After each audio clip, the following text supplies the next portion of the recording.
Estaba ahí, sobre mi mesa de cocina, una caja elegante con motivos orientales y promesas de paz mental, escritas con letras doradas. «Para que descanses mejor, mamá», me dijo Mateo con una sonrisa que no le llegaba a los ojos. Algo en su gesto me provocó un escalofrío que ignoré. Qué irónico. A mis 62 años, seguía cometiendo el mismo error: silenciar mi intuición. El apartamento estaba en silencio absoluto cuando abrí la caja aquella noche. Los sobrecitos desprendían un aroma intenso a hierbas y especias. Jasmine Moon Tea, decía la etiqueta en inglés, importado directamente de una tienda exclusiva. Especial para el sueño profundo y la relajación, explicaba el folleto adjunto. Mientras ponía agua a hervir, noté algo extraño. Varios sobres tenían pequeñas perforaciones, casi imperceptibles, en las esquinas. Las luces amarillentas de mi cocina proyectaban sombras alargadas mientras examinaba uno de estos sobres bajo la lámpara. El polvillo dentro no parecía homogéneo. Entre las hojas de té distinguí unos gránulos blanquecinos que no coincidían con las hierbas ilustradas en el envase. Fruncí el ceño. ¿Qué clase de té premium viene adulterado así? Es curioso cómo funciona la memoria. En ese preciso momento, recordé la conversación que Mateo tuvo con su esposa Irene hace 3 semanas, cuando creían que yo dormía profundamente en la habitación de invitados de su casa. Habían pasado a recogerme para la cena mensual familiar y me quedé a pasar la noche porque llovía demasiado. No podemos seguir así, Mateo. Tu madre necesita supervisión constante. ¿Viste cómo confundió la sal con el azúcar? Y la semana pasada olvidó apagar la estufa, susurraba Irene con exasperación. Lo sé, pero ¿sabes cómo es ella? Jamás aceptará irse a una residencia. La casa es su vida. Dice que morirá ahí, respondió mi hijo con voz cansada. Pues entonces contratemos a alguien que la cuide. O mejor aún, véndela. Con ese dinero podríamos comprar algo más cerca de nosotros. La casa está a su nombre, Irene, y está completamente lúcida para tomar decisiones legales. Un silencio pesado siguió a esas palabras. ¿Completamente lúcida? ¿Estás seguro? Porque yo veo a una anciana que está perdiendo facultades rápidamente. No escuché la respuesta de Mateo. Me quedé paralizada en la cama, sintiendo cómo mi corazón golpeaba contra mis costillas. ¿Anciana? Apenas tengo 62 años. Y sí, a veces confundo cosas o me distraigo, pero ¿quién no? La casa que mencionaban era donde había vivido los últimos 30 años, la que compré con Eduardo después de tantos sacrificios, donde crié a Mateo tras quedarme viuda. Mi refugio. Volví al presente cuando el silbido de la tetera me sobresaltó. Dejé el sobre perforado a un lado y tomé otro intacto para comparar. La diferencia era sutil pero inequívoca. Los sobres manipulados contenían algo más que té. ¿Estaba siendo paranoica? Tal vez. Pero la conversación escuchada aquella noche resonaba en mi cabeza con demasiada claridad. Con manos temblorosas, busqué el frasco de pastillas para dormir que me recetó el médico hace años y que apenas usaba. Vacié su contenido sobre un plato blanco. Los gránulos que encontré en el té eran idénticos, pero machacados finamente. El estómago se me cerró. Mi propio hijo. Mi Mateo. El niño que consolé cuando su padre murió, a quien enseñé a atarse los zapatos, por quien renuncié a volver a casarme para dedicarme completamente a su crianza. Ese mismo Mateo estaba intentando drogarme sistemáticamente. Las fotografías familiares sobre el aparador me observaban con burla silenciosa. En especial, aquella de su graduación universitaria, donde aparecíamos sonrientes, yo con el brazo rodeando sus hombros. Lo logramos, le había dicho ese día. Doble turno durante años en el hospital como enfermera para pagar su educación. Y ahora él quería declararme incompetente mental. La traición quemaba más que cualquier fuego físico. Con repentina determinación, agarré mi viejo celular y fotografié las evidencias. Los sobres perforados, los gránulos blancos, la comparación con mis pastillas para dormir. No era tecnológicamente hábil, pero sabía lo básico. Estas fotos serían mi seguro. También guardé algunos sobres manipulados en una bolsa hermética y la escondí dentro de un tarro de avena. Debía pensar con claridad, no precipitarme. Si confrontaba a Mateo directamente, lo negaría todo. Podría incluso usar mi acusación como prueba de mi supuesta paranoia o demencia incipiente. No, necesitaba ser más astuta que él. Me serví una taza de té, pero del paquete, sin manipular, y me senté a planificar mi siguiente movimiento mientras la noche avanzaba inexorablemente. «Mamá, te dejé varios mensajes, ¿cómo te sientes?». La voz de Mateo sonaba preocupada por el teléfono a la mañana siguiente. Claro que estaba preocupado. Su plan no había funcionado porque no había consumido su té especial. «Estoy perfectamente, hijo», respondí con una calma que no sentía. «De hecho, dormí maravillosamente anoche. Ese té que me regalaste es milagroso».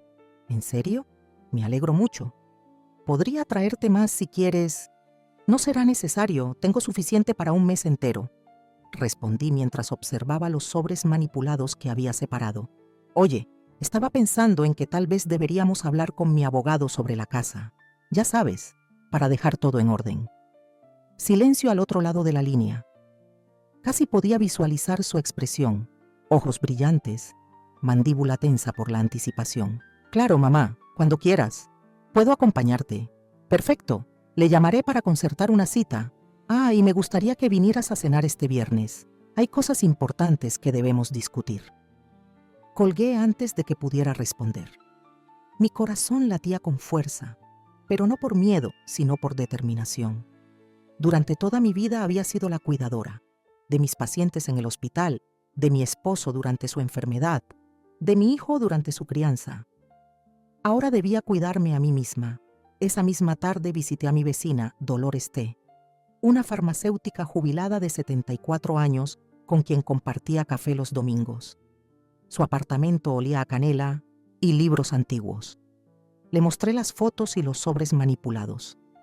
«Dios mío, Pilar, esto es gravísimo», exclamó mientras examinaba el contenido con sus gafas de lectura. «Sin análisis químicos no puedo estar segura, pero por el aspecto y tamaño, apostaría que son benzodiazepinas trituradas, probablemente lorazepam o algo similar. ¿Podrían incapacitarme? En dosis pequeñas pero constantes, causarían somnolencia, confusión, quizás incluso episodios de pérdida de memoria temporal, todo fácilmente confundible con demencia senil, especialmente en alguien de nuestra edad». La última frase la pronunció con amargura. Dolores entendía perfectamente. La invisibilidad de las mujeres mayores, cómo nuestras palabras perdían peso con cada arruga que aparecía en nuestro rostro. «Necesito pruebas concretas, Dolores, algo que un laboratorio pueda certificar». Ella asintió, pensativa. «Conozco a alguien que trabaja en un laboratorio privado. Pero esto también es un delito, Pilar. Deberías considerar hacer una denuncia». ¿Y quién me creería? La palabra de una anciana confundida contra la de un exitoso arquitecto de 40 años. Además, es mi hijo. La última frase me quebró la voz. Dolores tomó mis manos entre las suyas, ásperas por los años, pero firmes como su carácter. «Precisamente porque es tu hijo, esto es imperdonable. La sangre no justifica la traición». Cuando regresé a mi apartamento, me sentía simultáneamente más fuerte y más rota. Encendí mi computadora, otro regalo de Mateo, ahora me preguntaba con qué intención, y comencé a investigar sobre incapacitación legal de adultos mayores.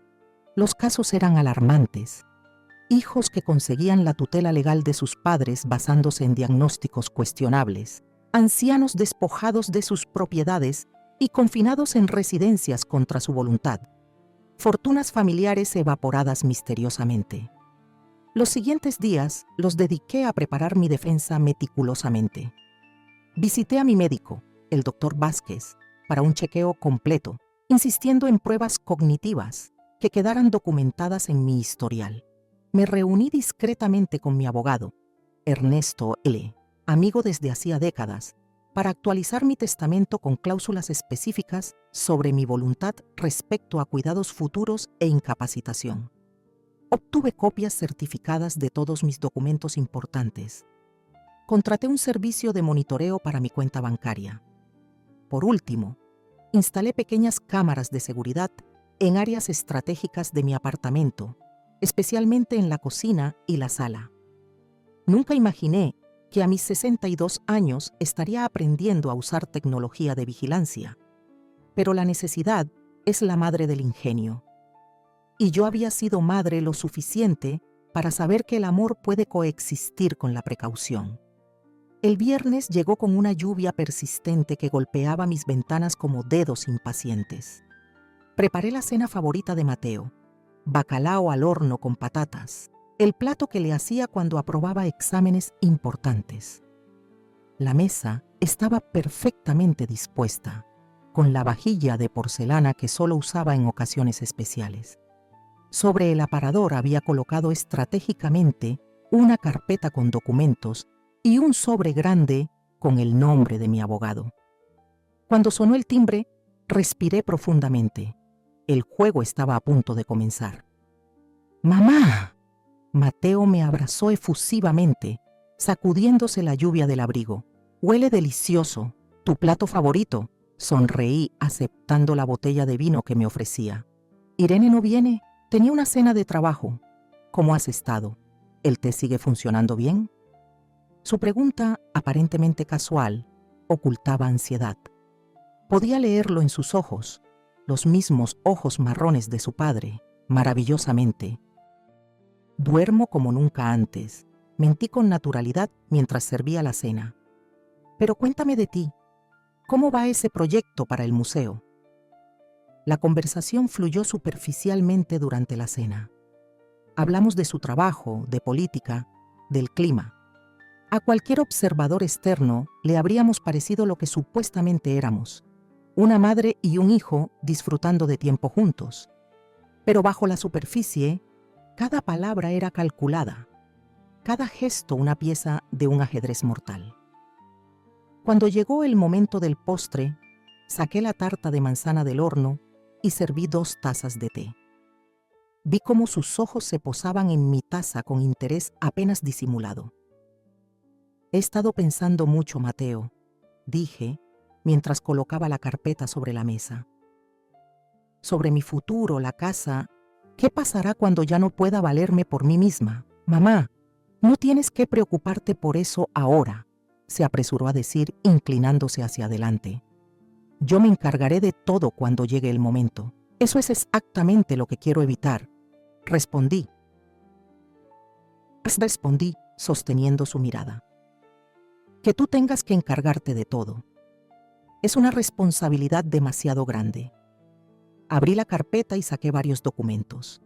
Mi nuevo testamento, un poder notarial limitado, instrucciones sobre mi voluntad médica. Los expliqué uno por uno, detallando cómo había designado albaceas independientes, cómo la casa quedaría en fideicomiso con condiciones específicas, cómo había contratado seguros de cuidado a largo plazo. La expresión de Mateo fue transformándose gradualmente. Su sonrisa inicial se congeló. Sus ojos perdieron brillo, sus dedos tamborileaban nerviosamente sobre la mesa. Cuando terminé mi explicación, un silencio espeso se instaló entre nosotros. «¿Por qué has hecho todo esto sin consultarme?», preguntó finalmente, con voz controlada pero tensa. «Porque son mis decisiones, hijo. Mi vida, mi dinero, mi futuro». «Sé que te preocupas por mí», dije, mirando intencionadamente mi taza de té intacta, «pero creo que es importante mantener mi independencia mientras pueda». «Estás siendo irracional», replicó, su tono elevándose ligeramente. «Estas cosas deben planificarse en familia. ¿Cómo crees que me siento al quedar excluido así?». «¿Excluido?», repetí, arqueando una ceja. «Qué curioso que menciones eso, porque yo me sentí bastante excluida cuando te escuché hablar con Irene sobre internarme en una residencia y vender mi casa. Sin consultarme, por supuesto». Su rostro palideció visiblemente. La máscara del hijo preocupado se desmoronó por un instante, revelando al hombre calculador que había debajo. «No sé de qué estás hablando», murmuró desviando la mirada. «Creo que sí lo sabes», respondí, y con un movimiento deliberado empujé mi taza de té hacia él. «De hecho, Skem, ¿por qué no tomas tú este té? Te noto tenso». Mateo miró la taza como si contuviera veneno. Sus manos temblaron ligeramente. «No tengo sed», dijo secamente. «Qué lástima. Es un té excelente, premium, importado especialmente. Un regalo muy considerado». Nuestras miradas se encontraron en un duelo silencioso. El aire entre nosotros se había vuelto tan denso que casi podía cortarse con cuchillo. Fue él quien rompió el contacto visual primero, fingiendo revisar su teléfono. «Se está haciendo tarde, debería irme», anunció levantándose abruptamente. «Gracias por la cena, mamá. Hablaremos sobre estos documentos otro día, cuando estés más receptiva». «Por supuesto, hijo», respondí con calma. «Una última cosa antes de que te vayas». Saqué de mi bolsillo un pequeño sobre y lo deslicé sobre la mesa. «Un regalo, para que lo analices cuando tengas tiempo». Lo tomó automáticamente, confundido. «¿Qué es esto?» «Una muestra de ese maravilloso té que me regalaste. Pensé que podrías estar interesado en sus componentes». Vi cómo la comprensión se instalaba en su rostro. Por un segundo, pareció que iba a decir algo, a intentar alguna explicación o excusa. Pero finalmente, sin una palabra más, guardó el sobre en su bolsillo y se dirigió a la puerta. «Mateo», lo llamé cuando tenía la mano en el pomo. «Te quiero, hijo. Siempre lo haré, pero no vuelvas a subestimar a tu madre». Después de que se marchó, me quedé inmóvil en el recibidor, escuchando cómo sus pasos se alejaban por el pasillo. Las lágrimas que había contenido durante toda la velada finalmente descendieron por mis mejillas, silenciosas y amargas. Era una victoria, pero se sentía como la más dolorosa de las derrotas. Mi teléfono vibró con un mensaje. Era de Dolores. «¿Todo bien?». Le había pedido que estuviera pendiente, que me llamara a la policía si no recibía noticias mías antes de medianoche. «Sí», respondí simplemente. No había palabras para explicar lo que acababa de suceder, el abismo que se había abierto entre mi hijo y yo. Esa noche desconecté el teléfono y me senté junto a la ventana, observando la lluvia que continuaba cayendo implacable sobre la ciudad. El apartamento nunca me había parecido tan grande ni tan vacío. Pensé en Eduardo, en lo orgulloso que había estado siempre de nuestro hijo. «Tiene tu fortaleza y mi ambición», solía decir. Nunca imaginamos que esa combinación podría resultar tan tóxica. Las horas pasaron mientras yo permanecía inmóvil, recordando cada cumpleaños, cada logro, cada momento compartido con Mateo. Tratando de identificar cuándo empezó todo a torcerse, en qué momento mi niño se convirtió en un extraño calculador. ¿Fue mi culpa? ¿Lo consentí demasiado? ¿No le enseñé los valores correctos? ¿O simplemente la vida, con sus presiones y ambiciones, lo transformó en alguien que yo ya no reconocía? El amanecer me encontró aún despierta, con una claridad dolorosa. La batalla que había ganado esa noche era apenas el comienzo de una guerra más larga. Mi hijo no se rendiría fácilmente, y yo tampoco. Los días siguientes transcurrieron en un estado de alerta constante. Cambié todas mis cerraduras, instalé un sistema de seguridad más sofisticado, transferí parte de mis ahorros a una cuenta bancaria diferente que Mateo desconocía. Contacté con antiguos colegas del hospital, reforzando mi red de apoyo. A mis vecinos más cercanos les conté una versión simplificada de los hechos, lo suficiente para que estuvieran atentos a cualquier comportamiento sospechoso. Mateo no llamó ni apareció durante 2 semanas completas. El silencio resultaba más perturbador que cualquier confrontación. Sabía que estaría planeando su próximo movimiento, recalculando su estrategia. Mientras tanto, yo fortalecía mis defensas, física y emocionalmente. Una mañana particularmente fría, mientras regresaba del supermercado, encontré a una mujer joven esperando frente a mi puerta. Vestía formalmente, con un maletín profesional y expresión neutral. «Señora Pilar Vázquez», preguntó cuando me acerqué. «Soy Marina Ortiz, trabajadora social del Departamento de Servicios a Personas Mayores. Hemos recibido un informe de preocupación sobre su bienestar y capacidad para vivir independientemente». Mi corazón se saltó un latido, pero mantuve el rostro impasible. La partida continuaba y Mateo acababa de hacer su jugada. Miré a Marina directamente a los ojos y sonreí con toda la calma que pude reunir. «Por supuesto, pase adelante. Me alegra que esté aquí. De hecho, hay algunas cosas que creo que debería ver». La vida nos prepara para muchas batallas, pero nunca para la traición de quienes más amamos. Mientras guiaba a la trabajadora social a mi impecable apartamento, pensaba en todas las madres que, como yo, se enfrentaban silenciosamente a la crueldad de sus propios hijos. Pensaba en la invisibilidad de las mujeres mayores, en cómo nuestras voces se vuelven susurros que nadie escucha, en cómo nuestros derechos se evaporan con cada año que pasa. Pero sobre todo, pensaba en la ironía de que fuera precisamente el té, ese símbolo ancestral de cuidado y consuelo, el que hubiera desenmascarado la oscuridad que se escondía tras la sonrisa de mi hijo.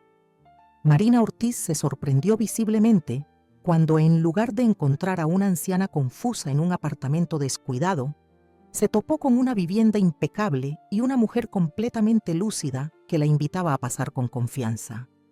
Le ofrecí un café, que aceptó algo incómoda, mientras observaba disimuladamente cada rincón de mi hogar, tomando notas en una pequeña tablet. Según el informe recibido, comenzó con tono profesional mientras se sentaba en mi sofá, «Usted ha mostrado signos de confusión, episodios de olvido peligrosos y dificultad para mantener su vivienda en condiciones adecuadas. Fascinante», respondí tranquilamente, colocando su taza de café en la mesita. «¿Y quién presentó ese informe, si puede saberse?» «Lo lamento, pero esa información es confidencial», respondió automáticamente. «Fue mi hijo Mateo, ¿verdad?» No era una pregunta real.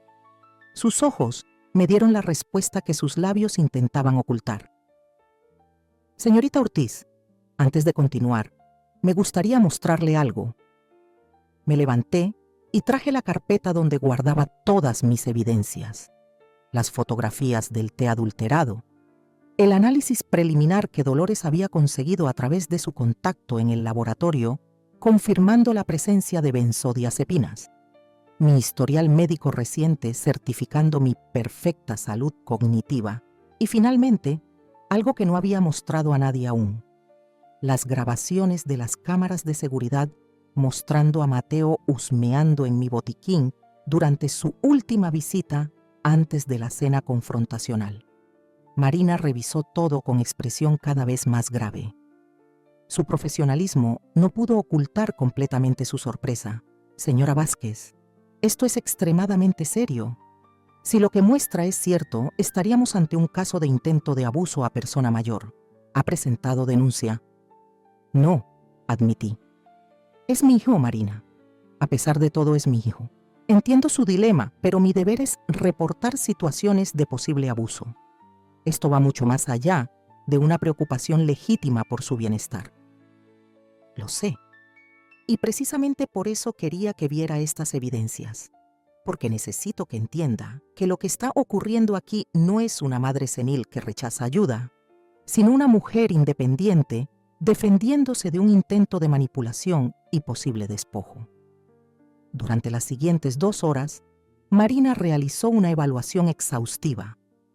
Me hizo preguntas sobre mi rutina diaria, mis finanzas, mi red de apoyo. Inspeccionó mi refrigerador, mi botiquín, mi capacidad para movilizarme por el apartamento. Revisó mi agenda, donde tenía anotadas citas médicas, reuniones con amigos, actividades en el centro comunitario. «Señora Vázquez, tengo que decirle que no encuentro absolutamente nada que justifique una intervención de servicios sociales», concluyó finalmente, guardando su tablet. «Al contrario, raramente veo a personas de cualquier edad con un nivel de organización y autonomía como el suyo». «Gracias», sonreí sintiendo una pequeña victoria. «Pero ambas sabemos que esto no termina aquí, ¿verdad? Marina dudó un momento, luego habló con una franqueza que agradecí. En mi experiencia, cuando hay intereses económicos de por medio, las personas pueden ser muy persistentes.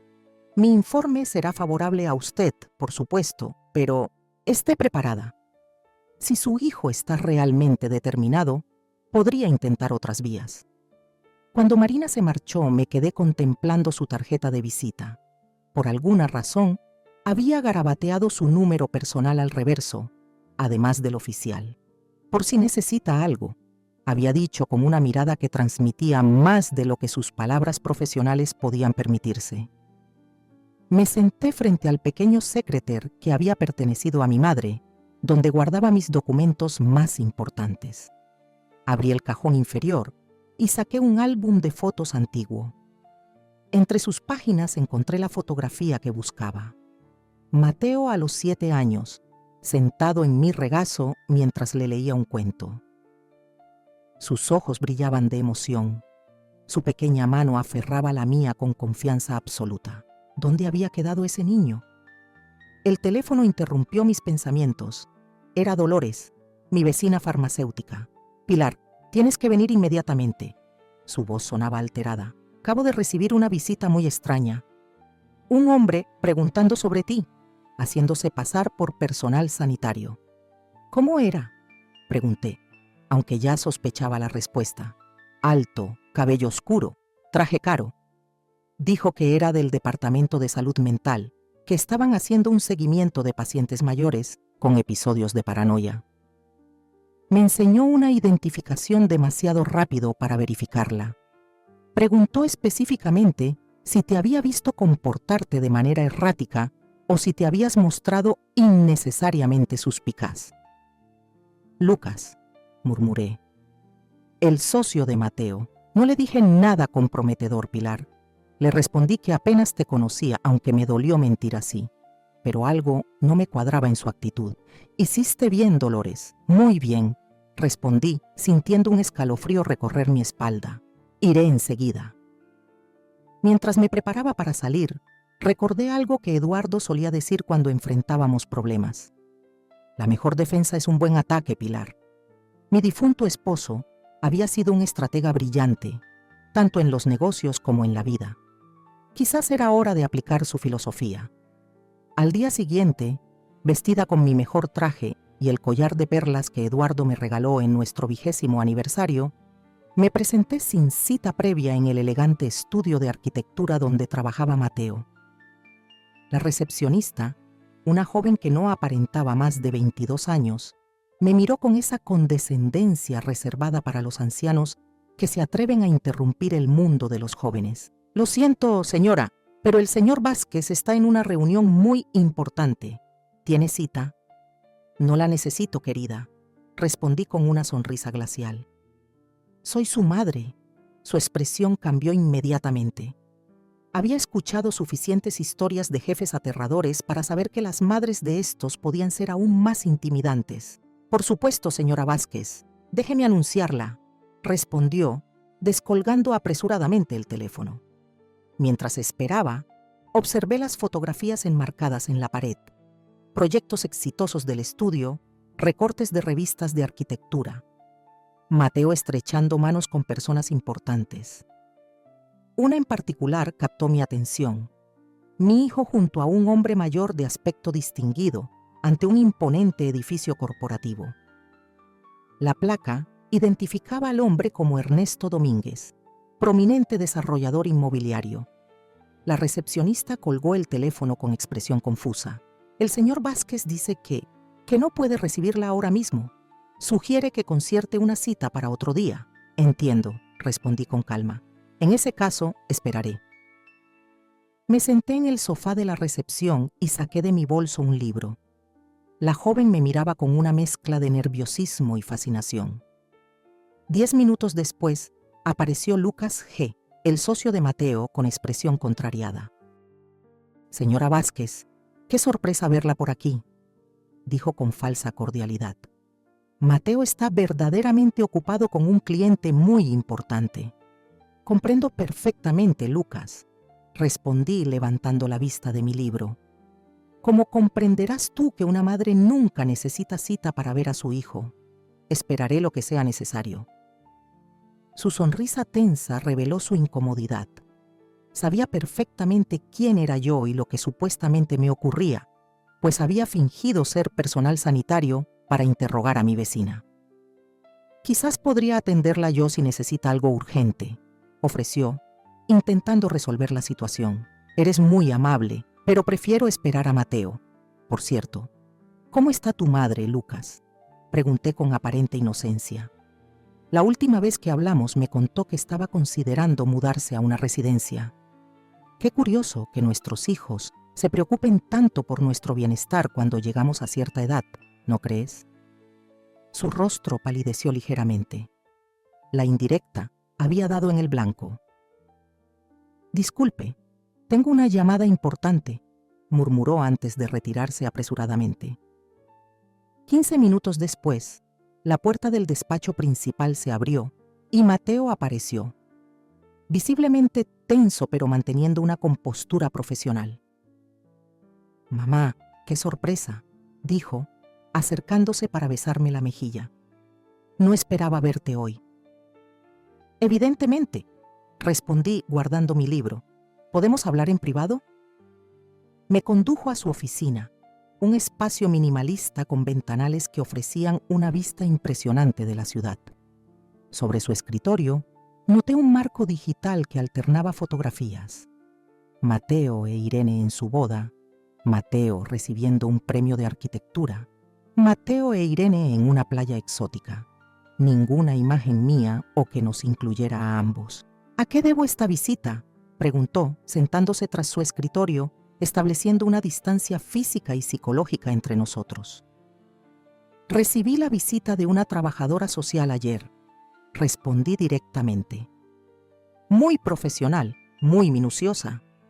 Vino porque alguien había reportado que yo mostraba signos de deterioro cognitivo y no podía cuidar adecuadamente de mí misma».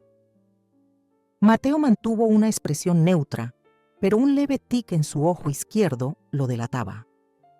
Era el mismo tic que tenía de niño cuando mentía sobre quién había roto algún objeto valioso. «Lamento escuchar eso», dijo finalmente. «Debe haber sido algún vecino bien intencionado. También lamento que tu amigo Lucas se hiciera pasar por personal sanitario para interrogar a mi vecina sobre mi salud mental», continué, observando cómo su expresión se tensaba. «Eso podría considerarse suplantación de identidad, ¿sabes? Un delito bastante serio». «No sé de qué estás hablando, mamá», respondió, pero su voz había perdido firmeza. «Mateo», dije, inclinándome hacia adelante, «¿qué está pasando? ¿Qué es tan urgente que no puede esperar a que yo envejezca naturalmente? ¿Por qué este repentino interés en declararme incompetente?» Un silencio pesado se instaló entre nosotros. Por un momento, creí ver un destello de remordimiento en sus ojos, rápidamente reemplazado por determinación. «No todo se trata de ti, mamá», respondió finalmente. «Hay oportunidades que no pueden esperar, inversiones que requieren capital inmediato. La casa está situada en un terreno que ahora vale 10 veces más que cuando la compraste. Mantenerla como residencia unifamiliar es un desperdicio económico». La cruda verdad me golpeó con más fuerza que cualquier mentira. No se trataba solo de mi casa o mi dinero. Mi hijo me veía como un obstáculo para sus ambiciones. «El señor Domínguez», murmuré recordando la fotografía del vestíbulo, «está relacionado con ese proyecto de desarrollo inmobiliario cerca de casa, ¿verdad? El que todos los vecinos están intentando bloquear». Su expresión confirmó mi suposición. «Es una oportunidad única, mamá. Podría catapultar mi carrera a un nivel completamente diferente. Si pudiera presentarle tu propiedad como parte del paquete de terrenos, así que de eso se trata», concluí sintiendo una mezcla de decepción y claridad. «No es preocupación por mi bienestar, es ambición pura y simple. Es asegurar mi futuro, el futuro de mi familia», se defendió. «Tú siempre dices que has sacrificado todo por mí. ¿Por qué no puedes hacer este último sacrificio?» «Último sacrificio», repetí, incrédula.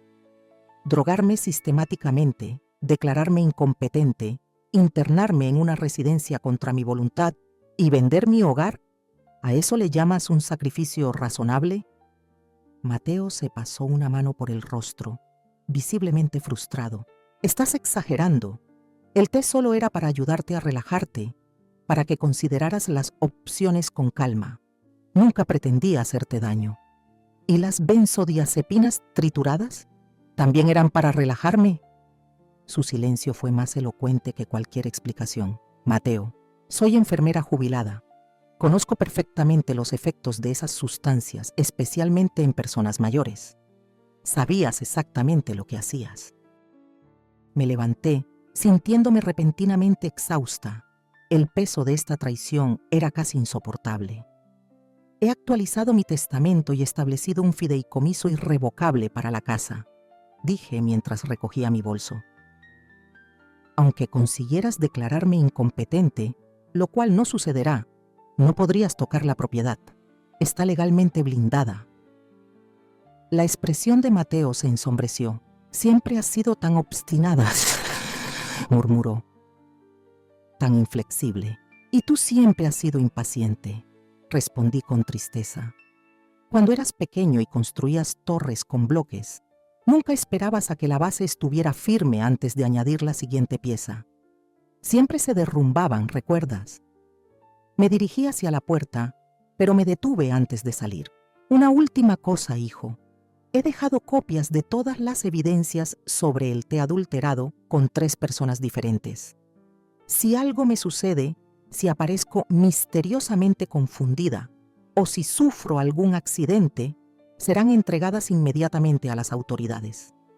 Su rostro se contrajo en una mezcla de sorpresa y algo más oscuro que preferí no identificar. Adiós, Mateo, dije suavemente. Espero que algún día comprendas que la verdadera riqueza no está en los edificios que construyes, sino en las relaciones que mantienes. Al salir del edificio, el aire fresco me golpeó con fuerza. Me senté en un banco cercano, permitiéndome finalmente liberar las lágrimas que había contenido durante toda la confrontación. Una madre debería sentirse orgullosa de las ambiciones de su hijo, no temerlas. Un hijo debería proteger a su madre, no conspirar contra ella. Mi teléfono vibró. Era un mensaje de Dolores. ¿Todo bien? Estoy preocupada. Mientras respondía asegurándole que estaba a salvo, vi a una joven sentarse a mi lado. Disculpe, dijo tímidamente. Soy Clara. Trabajo como asistente en el departamento de diseño del estudio de su hijo. La miré sorprendida. No recordaba haberla visto durante mi visita. Le traigo esto, continuó, entregándome un sobre. Encontré estos documentos cuando archivaba unos planos. Creo que debería verlos. Antes de que pudiera preguntarle más, se levantó rápidamente. Por favor, no mencione que se los di. Necesito este trabajo. La observé alejarse apresuradamente, confundida por este giro inesperado. Al abrir el sobre, mi confusión se transformó en consternación. Contenía planos detallados para un complejo residencial de lujo que ocuparía exactamente el espacio donde se encontraba mi casa y las propiedades colindantes. Los documentos tenían fecha de 3 meses atrás. Esto no era una idea reciente. Era un plan meticulosamente elaborado durante mucho tiempo. Más perturbador aún. Entre los documentos había una evaluación psicológica preliminar a mi nombre, con apartados ya completados describiendo síntomas de demencia temprana. El membrete pertenecía a un médico que yo jamás había visitado. La firma era claramente falsificada. Permanecí inmóvil, sintiendo cómo el mundo giraba a mi alrededor. La magnitud de la traición crecía con cada página que examinaba. No era solo Mateo, era todo un sistema diseñado para vulnerar a personas mayores, para despojarlas de su autonomía y sus bienes. Un sistema que funcionaba precisamente porque nadie esperaba que nos defendiéramos, porque nuestra voz perdía autoridad con cada cumpleaños. Guardé cuidadosamente los documentos, y tomé una decisión que jamás pensé que tendría que tomar. Era hora de llevar esto a las autoridades. No solo por mí, sino por todas las mujeres mayores que enfrentaban situaciones similares sin tener los recursos o la claridad mental para defenderse. Mientras caminaba hacia la estación de policía más cercana, recordé algo que le dije a Mateo cuando era adolescente y quería abandonar sus estudios. A veces, el mayor acto de amor es establecer límites claros. Nunca imaginé que algún día tendría que aplicar esa lección a nuestro propio vínculo. El camino que tenía por delante sería doloroso. Presentar una denuncia formal contra mi propio hijo destrozaría lo que quedaba de nuestra relación. Pero permanecer en silencio sería permitir que la injusticia continuara, sería traicionarme a mí misma y a los valores que siempre intenté inculcarle. La oficial que me atendió, una mujer de mediana edad, llamada Claudia Moreno, escuchó mi relato con una atención que agradecí profundamente. No mostró sorpresa excesiva ni incredulidad.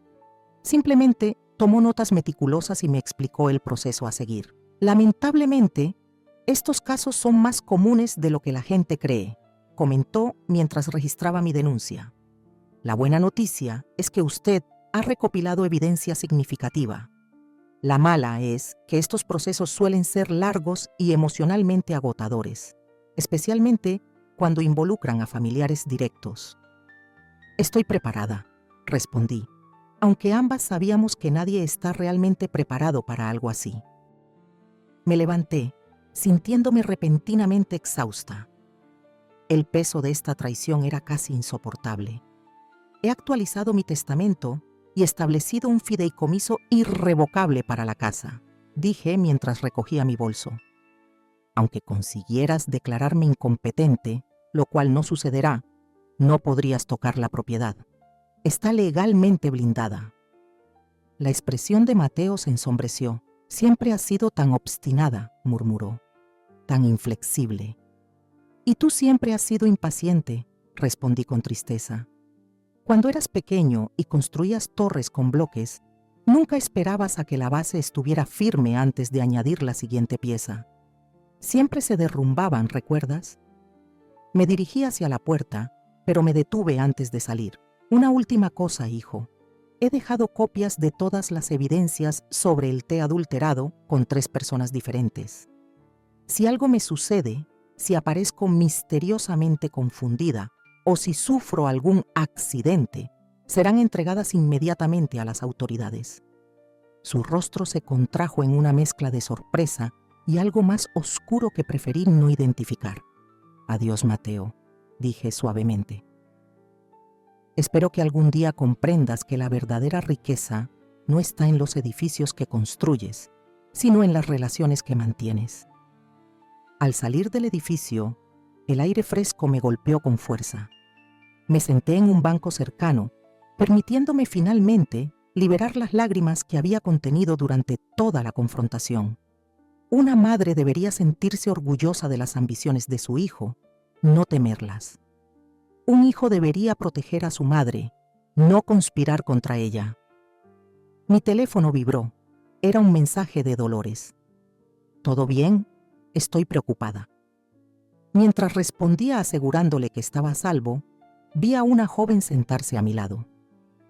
Disculpe, dijo tímidamente. Soy Clara. Trabajo como asistente en el departamento de diseño del estudio de su hijo. La miré sorprendida. No recordaba haberla visto durante mi visita. Le traigo esto, continuó entregándome un sobre.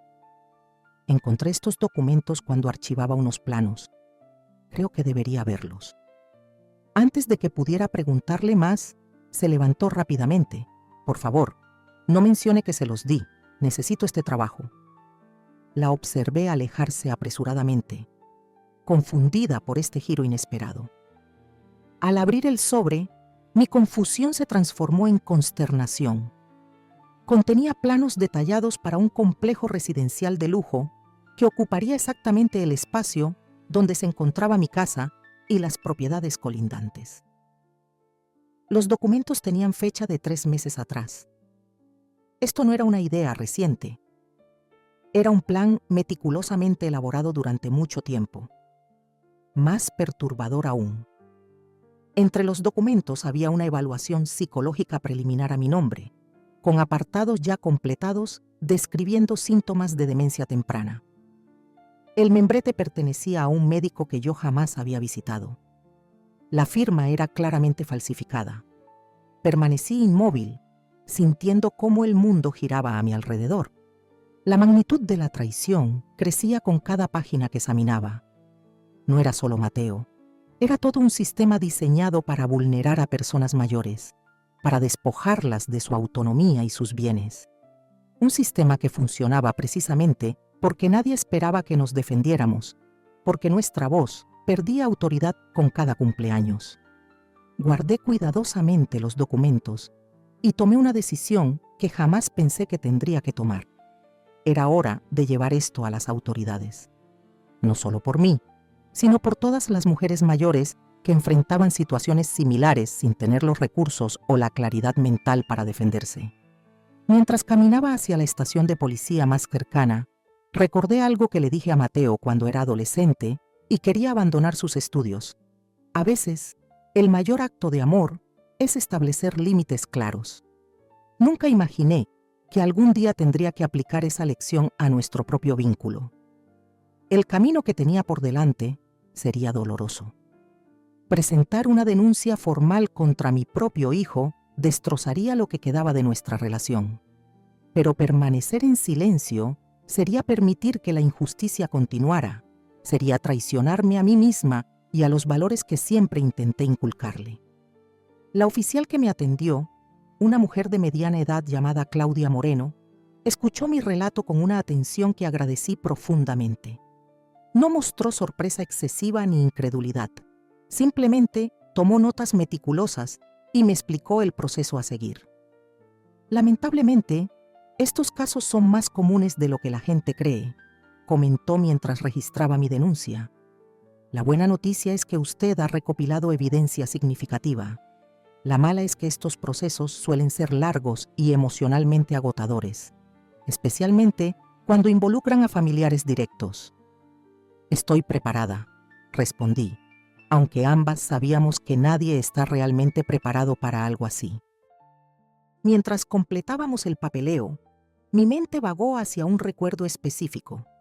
Mateo, a los 12 años, defendiéndome apasionadamente cuando un tendero me trató con desdén. «Es mi madre», había gritado con indignación infantil. «Trátela con respeto». ¿En qué momento ese niño protector se transformó en un hombre capaz de tramar mi incapacitación? Quizás nunca tendría respuesta a esa pregunta. Lo único que sabía con certeza era que el té supuestamente relajante que me había regalado mi hijo contenía mucho más que hierbas orientales. Contenía la amarga lección de que a veces aquellos que más nos conocen son quienes más peligrosamente pueden manipularnos. Al salir de la comisaría, sentí una extraña mezcla de pesadumbre y liberación. La tarde caía sobre la ciudad, tiñendo el horizonte de tonalidades rojizas y doradas. Decidí caminar hasta casa. Necesitaba el aire fresco y el movimiento para procesar todo lo ocurrido. El camino era largo, pero tenía tiempo, todo el tiempo del mundo que me correspondía, y que nadie tenía derecho a arrebatarme. En el camino a casa, un pensamiento me asaltó con claridad dolorosa. ¿Y si no era solo Mateo? ¿Y si Irene, su esposa, también formaba parte del plan? Nunca tuvimos una relación cercana, pero siempre la consideré correcta, distante, pero respetuosa. Ahora todas nuestras interacciones adquirían un significado perturbador bajo esta nueva luz. Una semana después de presentar la denuncia, recibí una llamada inesperada. Era Irene. Su voz sonaba diferente, temblorosa y apagada. «Pilar, necesito verte», dijo sin preámbulos, «a solas, es importante». Acordamos encontrarnos en una cafetería del centro, un lugar neutral y público. La prudencia me había convertido en una mujer cautelosa. Llegué 15 minutos antes y elegí una mesa que me permitiera observar la entrada. Cuando Irene apareció, apenas la reconocí. Su habitual elegancia había sido reemplazada por un aspecto descuidado. Ojeras profundas marcaban su rostro. «Gracias por venir», murmuró mientras se sentaba frente a mí. «No sabía si querrías verme después de todo». «La curiosidad puede más que el resentimiento», respondí sinceramente. «¿De qué querías hablarme?» Irene miró nerviosamente alrededor antes de abrir su bolso y extraer un sobre. «Encontré esto en el despacho de Mateo en casa. Son correos electrónicos entre él, Lucas, y ese promotor inmobiliario, Domínguez. Hablan de ti como un obstáculo, como algo que manejar». Su voz se quebró ligeramente. «Hay detalles sobre qué hacer si las benzodiazepinas no funcionaban. Alternativas, planes más drásticos». Tomé el sobre con manos ligeramente temblorosas. Su peso parecía multiplicarse entre mis dedos. «¿Por qué me muestras esto, Irene? Es tu marido». Sus ojos se llenaron de lágrimas contenidas. «Porque no reconozco en qué se ha convertido Mateo. Porque la ambición lo está consumiendo hasta transformarlo en alguien peligroso. Y porque...» Hizo una pausa, respirando profundamente. «Estoy embarazada de 3 meses. No quiero que mi hijo tenga un padre capaz de algo así». La noticia me golpeó como una ola helada. Un nieto que nunca conocería si las cosas seguían este curso. «No sé si pueda perdonar lo que ha hecho», dije finalmente. «No te pido que lo perdones», respondió Irene. «Te pido que me ayudes a salvarlo de sí mismo, de lo que se está convirtiendo». Nos quedamos en silencio, 2 mujeres unidas por el amor hacia la misma persona que nos había traicionado de maneras diferentes. El café se enfriaba entre nosotras, olvidado. «¿Qué propones exactamente?», pregunté finalmente. «Confrontación familiar, terapia obligatoria, consecuencias legales controladas pero firmes». La determinación en su voz me recordó a mí misma décadas atrás. «Y sobre todo, que sepa que ha sido descubierto completamente, que no tiene espacio para más manipulaciones». Estudié detenidamente su rostro, buscando signos de engaño. No los encontré. Solo vi a una mujer exhausta, asustada y determinada a la vez. Una mujer embarazada protegiendo a su futuro hijo, igual que yo protegí a Mateo tantos años atrás. «Si esto es algún tipo de trampa elaborada», comencé. «Pilar, he pedido el divorcio esta mañana», me interrumpió. «He sacado la mitad de nuestros ahorros de la cuenta conjunta. He contactado a un abogado. No es una trampa, es una intervención». De regreso a casa, con el sobre de Irene guardado en mi bolso junto a los documentos que me había entregado Clara, sentí el peso de la responsabilidad sobre mis hombros. No se trataba solo de protegerme a mí misma ahora, sino también de intentar salvar a mi hijo de convertirse en un monstruo, de darle una oportunidad a ese nieto o nieta que crecía en el vientre de Irene de conocer a la mejor versión de su padre, no a esta sombra corrompida por la ambición. Esa noche llamé a Eduardo, el hermano menor de mi difunto esposo, un respetado juez de familia jubilado. Le expliqué la situación sin omitir detalles y le pedí consejo, no solo legal, sino humano. «Pilar, esto es devastador», dijo después de un largo silencio. «Mi sobrino, ¿cómo llegó a esto?». «Eso me pregunto cada noche», respondí. «¿Qué hice mal?». «No se trata de lo que hiciste o dejaste de hacer. Mateo es un adulto que ha tomado sus propias decisiones». Su voz sonaba firme pero compasiva. «La pregunta ahora es, ¿qué hacemos para detener esto?». Eduardo sugirió una estrategia que combinaba elementos legales y familiares. Una intervención formal con límites claros y consecuencias definidas. La denuncia ya estaba presentada y seguiría su curso, pero podíamos ofrecer un acuerdo que minimizara el daño público mientras asegurara mi protección y la rehabilitación de Mateo. Los siguientes días los pasé preparando esta intervención. Contacté a Marina Ortiz, la trabajadora social que había visitado mi casa, quien aceptó participar como mediadora profesional. Dolores, mi vecina farmacéutica, se ofreció a estar presente como apoyo emocional. Eduardo supervisaría los aspectos legales. Clara, la joven del estudio de arquitectura, accedió a proporcionar testimonio sobre los documentos que me había entregado. Irene, por su parte, había abandonado temporalmente la residencia que compartía con Mateo, alegando necesitar espacio. No le había mencionado nada sobre nuestro encuentro ni sobre la intervención planificada. Según me contó por teléfono, mi hijo se había sumido en un estado de fría furia, alternando entre silencios prolongados y estallidos de rabia contenida. El castillo de naipes que había construido comenzaba a desmoronarse y su desesperación crecía. El día señalado para la intervención llegó con una lluvia persistente, igual que la noche en que descubrí la verdad sobre el té. Eduardo pasó a recogerme temprano. En su auto viajamos en silencio hasta el centro comunitario, donde habíamos reservado una sala privada. Irene ya estaba allí, pálida pero determinada. Marina Ortiz dispuso la sala con sillas en círculo y agua para todos. Dolores llegó poco después, apretando mi mano en señal de apoyo. Clara fue la última en aparecer, visiblemente nerviosa pero resoluta. ¿Estás segura de esto, Pilar?, preguntó Eduardo mientras esperábamos. Todavía podemos optar por un proceso legal estándar. Estoy segura, respondí. Necesito mirarlo a los ojos una última vez. Necesito entender. A las 11 en punto la puerta se abrió y Mateo entró. Se detuvo abruptamente al vernos a todos reunidos. Su expresión pasó rápidamente de la confusión a la comprensión y luego a una máscara de cautela. ¿Qué es esto?, preguntó, su voz artificialmente tranquila. ¿Una especie de juicio familiar? Es una oportunidad, Mateo, respondió Irene levantándose. Tu última oportunidad. Marina Ortiz tomó el control de la situación, explicando el propósito de la reunión y estableciendo reglas básicas de comunicación respetuosa. Le entregó a Mateo un documento detallando las evidencias recopiladas. El té adulterado, los documentos falsos, los correos electrónicos comprometedores, la evaluación psicológica fraudulenta. Vi cómo mi hijo revisaba las páginas, su respiración acelerándose, gotas de sudor formándose en su frente.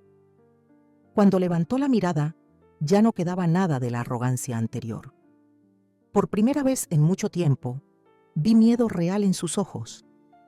«Esto no es lo que parece», comenzó, su voz apenas un susurro. «Puedo explicarlo. Por favor, hazlo», respondí con calma. «Es lo único que siempre he querido, una explicación». Lo que siguió fue una hora de confesiones entrecortadas, justificaciones débiles y, finalmente, algo que se aproximaba al remordimiento genuino. Mateo habló del proyecto inmobiliario que podría haberlo catapultado a la élite arquitectónica, de las presiones financieras que enfrentaba tras inversiones fallidas que había ocultado incluso a Irene, de cómo el promotor Domínguez le había insinuado inicialmente la idea de acelerar mi retiro. Empezó como algo pequeño, admitió mirando al suelo. Solo un poco de medicina para ayudarte a dormir, para que estuvieras más receptiva a la idea de mudarte. Luego fue creciendo. Cada negativa tuya aumentaba la presión, y Domínguez comenzó a hablar de plazos, de oportunidades que se escapaban.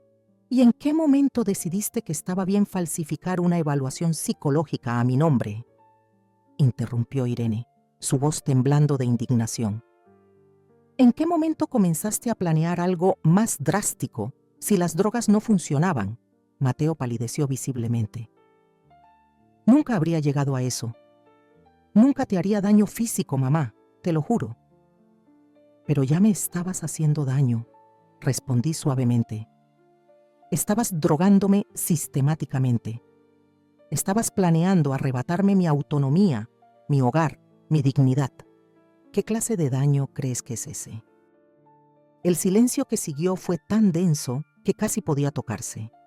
Eduardo entonces presentó el acuerdo que habíamos preparado.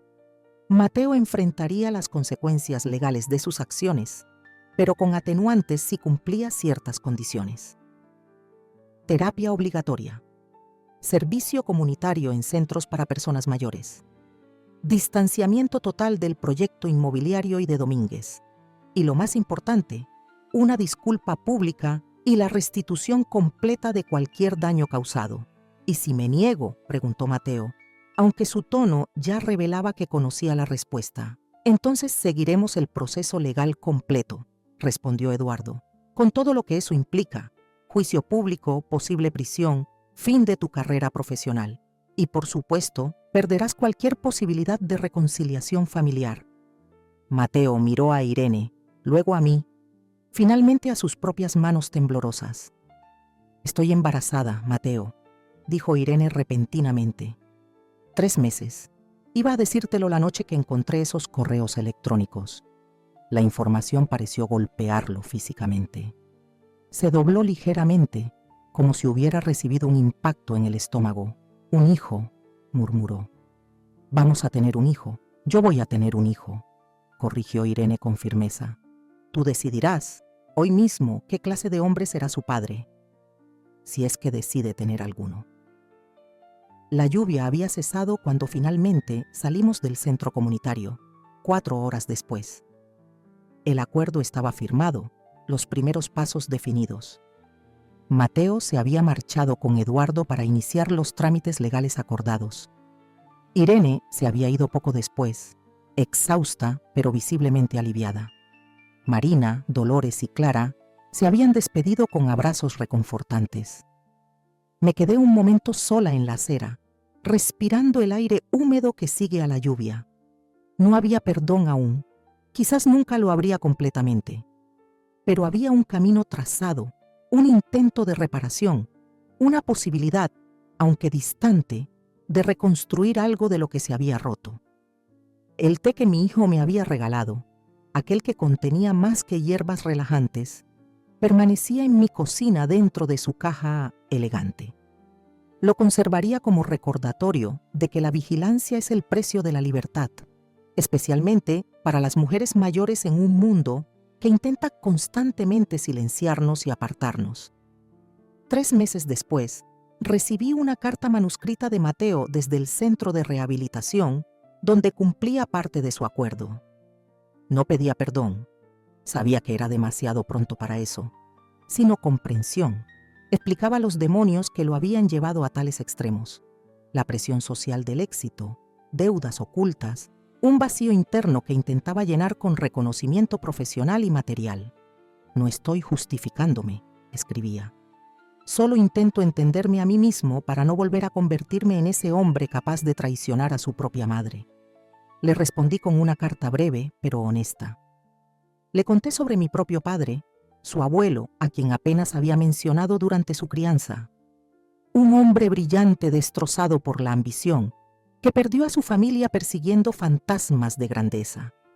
Le conté cómo había jurado no repetir esos patrones con él y cómo, irónicamente, mi silencio sobre esa historia familiar pudo haber contribuido a que cometiera errores similares.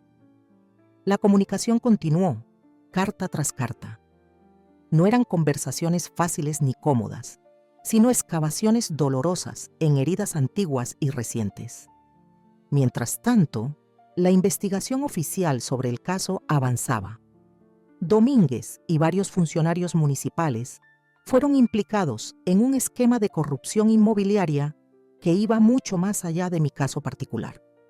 Lucas, el socio de Mateo, enfrentaba cargos por complicidad y falsificación de documentos. Irene, ya en su 7º mes de embarazo, me invitó a tomar un café en la misma cafetería donde nos habíamos reunido aquella primera vez. Su vientre pronunciado contrastaba con su figura aún esbelta. «Será niña», me informó con una pequeña sonrisa. «Elena, como mi abuela». «Un hermoso nombre», respondí, sintiendo una emoción inesperada. «Pilar, quería preguntarte», dudó un momento, «¿crees que algún día podrás perdonar a Mateo?» Contemplé mi taza de té. Un té que yo misma había preparado, una costumbre que había adoptado después de todo lo ocurrido, antes de responder. El perdón no es un evento, Irene. Es un proceso. Estoy en ese camino, aunque algunos días avanzo y otros retrocedo. Pero lo que sí sé con certeza es que quiero conocer a mi nieta. Quiero ser parte de su vida.